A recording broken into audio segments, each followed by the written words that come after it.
distinguirá em si os traços úteis e os traços prejudiciais, isto é, úteis ou prejudiciais do ponto de vista de um conhecimento possível de si mesmo, de despertar possível, de um desenvolvimento possível. Discernirá nele o que pode tornar-se consciente e o que não pode e deve ser eliminado ao se observar. Nunca deverá esquecer que o estudo de si é o primeiro passo no caminho de sua evolução possível. Devemos agora examinar quais são esses traços prejudiciais que o homem encontra em si mesmo. De modo geral, são todas as manifestações mecânicas. Como já dissemos, a primeira é mentir. A mentira é inevitável na vida mecânica. Ninguém pode escapar dela. E quando mais cremos estar livres da mentira, mais nela nos tem em seu poder. Repetindo. De modo geral, são todas as manifestações mecânicas. Como já dissemos, a primeira é mentir.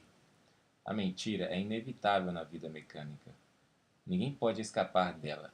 E quanto mais cremos estar livres da mentira, mais ela nos tem em seu poder.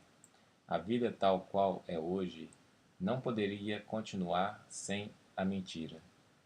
Mas do ponto de vista psicológico, a mentira tem outro sentido. Significa falar de coisas que não conhecemos e que nem sequer podemos conhecer, como se as conhecêssemos e como se pudéssemos conhecê-las. Deve compreender bem que não me coloco num ponto de vista moral, seja qual for. Não chegamos ainda à questão do que é bom e do que é mal em si.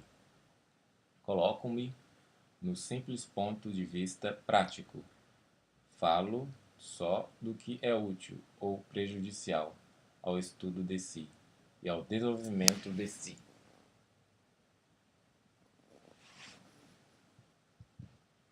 Começando deste modo, o homem aprende muito depressa a descobrir os sinais pelos quais pode reconhecer em si mesmo as manifestações prejudiciais. Descobre que quanto mais controla uma manifestação, menos prejudicial ela é, e quanto menos a controla, por conseguinte, quanto mais mecânica ela é, mais prejudicial pode se tornar. Ao compreender isso, o homem tem medo de mentir. Não por razões morais, repito, mas porque não pode controlar sua mentira. E porque a mentira o controla, isto é, controla suas ações, isto é, controla suas outras funções. Isto é, controla suas outras funções.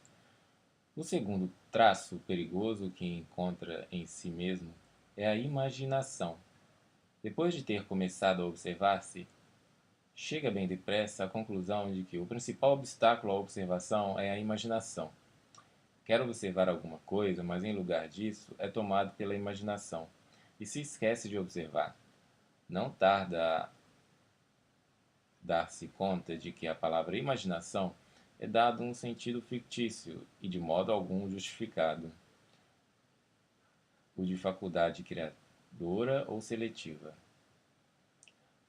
que ele nunca pode controlá-la e que ela sempre o arrasta para longe de suas decisões mais conscientes, numa direção aonde não tinha intenção de ir. A imaginação é quase tão perniciosa quanto a mentira. De fato, imaginar é mentir-se a si mesmo.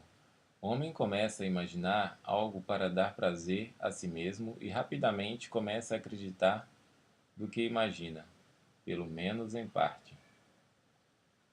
Descobre-se ainda, às vezes até o início, quantas consequências perigosas pode ter a expressão das emoções negativas. Por emoções negativas, designam-se todas as emoções de violência ou depressão, compaixão de si mesmo, cólera, suspeita, medo, contrariedade, aborrecimento, desconfiança, ciúme, etc. Comumente, aceita-se a expressão das emoções negativas como coisa inteiramente natural e até necessária.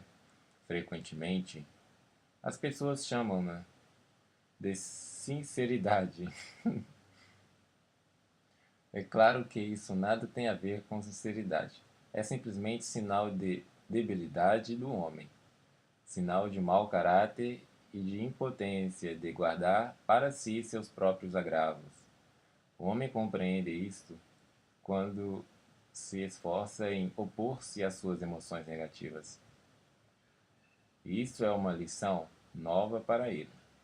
Vê que não basta observar as manifestações mecânicas, é preciso resistir a elas, porque se resistir-lhes, não pode observá-las. Repetindo, o homem compreende isso quando se esforça em opor-se às suas emoções negativas. Isto é uma função, e isto é uma lição para ele. Vê que não basta observar as manifestações mecânicas, é preciso resistir a elas, porque sem resistir-lhes, não pode observá-las. Sua aparição é tão rápida, tão familiar e tão imperceptível que é impossível notá-las, se não fizermos esforços suficientes para criar-lhes obstáculos. Devemos da expressão das emoções negativas. Cada um pode descobrir em si mesmo e nos outros um traço mecânico curioso. Repetindo, depois da expressão das emoções negativas, cada um pode descobrir em si mesmo e nos outros um traço mecânico curioso. É o fato de falar. Não há mais algum. Repetindo. É o fato de falar. Não há mal algum no próprio fato de falar. Mas, em certas pessoas, e muito particularmente nas que menos se dão conta disso, falar converte-se realmente num vício. Falam o tempo todo, onde se encontrem, no trabalho, viajando, até dormindo. Não param nunca de falar. Quando podem falar a alguém, e se não há ninguém, falam consigo mesmas. Também aí é necessário não só observar, mas resistir o mais possível. Se alguém se permite falar sem resistir, nada pode observar e os resultados das observações que faz evaporam-se imediatamente em tagarelice. As dificuldades que o homem experimenta para observar essas quatro manifestações, mentir, imaginar, expressar emoções negativas e falar sem necessidade, mostrar-lhes sua completa mecanicidade e a própria impossibilidade em que se encontra de lutar contra esta mecanicidade sem ajuda, ou seja, sem um novo saber e sem assistência direta, pois mesmo que tenha recebido certas indicações, o homem se esquece de utilizá-las, se esquece de observar-se, em outras palavras, recai no sono e tem que sempre ser despertado. Esta queda perpétua no sono apresenta certos aspectos bem determinados,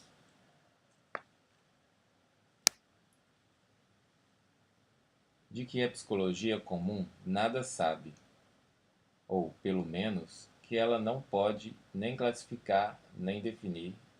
Estes aspectos necessitam de um estudo especial. São, em número de dois. O primeiro denomina-se identificação. A identificação é um estado curioso no qual o homem passa mais da metade de sua vida. O homem identifica-se com tudo, com o que diz, com o que sabe, com o que crê, com o que não crê, com o que deseja, com o que não deseja, com, com o que atrai ou com o que repele.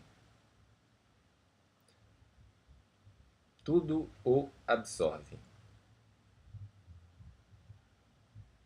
E é incapaz de separar-se da ideia, do sentimento ou do objeto que o absorve. Isso quer dizer que, no estado de identificação, o homem é incapaz de considerar imparcialmente o objeto de sua identificação. É difícil encontrar uma coisa, por pequena que seja, com a qual o homem não possa identificar-se. Ao mesmo tempo, no estado de identificação, o homem tem menos controle que nunca sobre suas reações mecânicas. Manifestações tais como a mentira, a imaginação, a expressão das emoções negativas e a tagarelice constante exigem a identificação. Não podem existir sem identificação. Se o homem pudesse libertar-se da identificação, libertar-se-ia de muitas manifestações inúteis e tolas. A identificação, seu verdadeiro sentido, suas causas e resultados, são admiravelmente descritos na Pilocalia, da qual falamos na primeira conferência.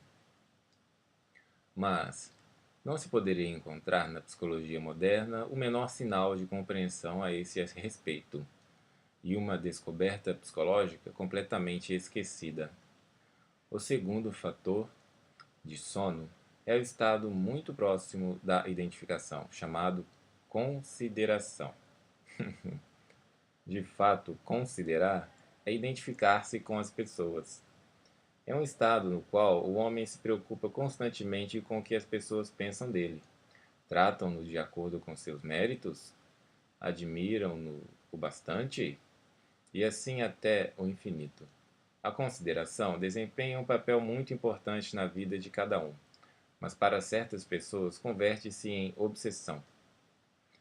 Sua vida inteira está tecida de consideração, quer dizer, de preocupação, de dúvida e de suspeita, a ponto de não deixar lugar para mais nada.